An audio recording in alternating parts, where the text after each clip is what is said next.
very big vast land. I will the little quabbing begin. What are they here? My trees. Some beach. You can discover that this area is full of sand. The mother did the garage. I know what to take on a fly. And there were now that I have now worked. If you look here, you can see it.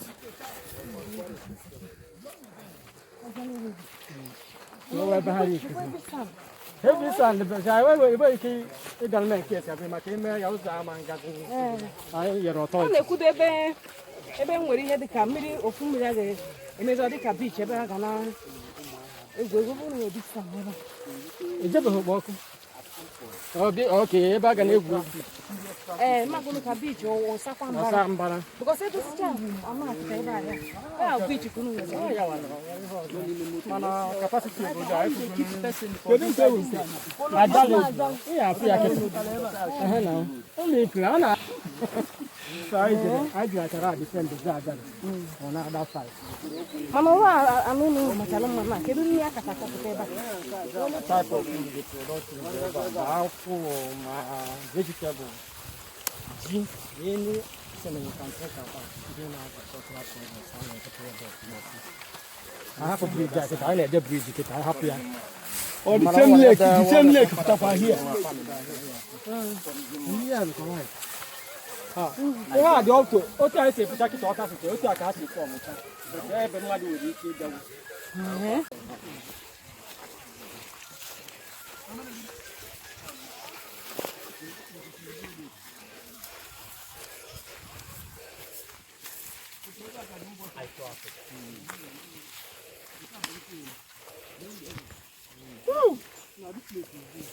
But I'm not going to make him die.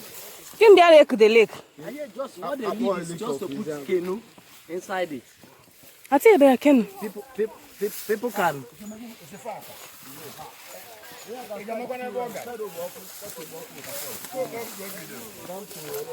Mana ke ha na akpọ the lake nwere ha nke iche. Ke phone ka m video. Heineken.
Yeah, correct.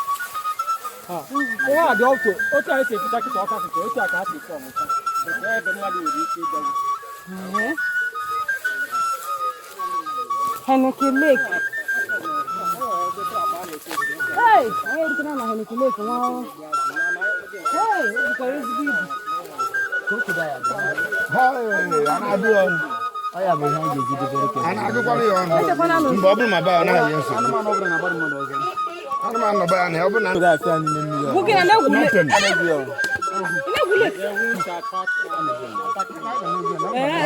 Mama needs to never.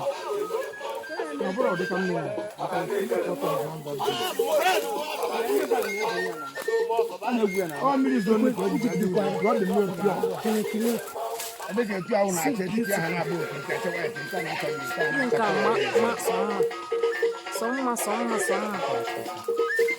Hey, you behind when Alabama.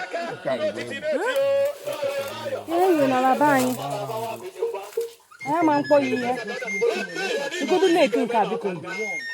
No,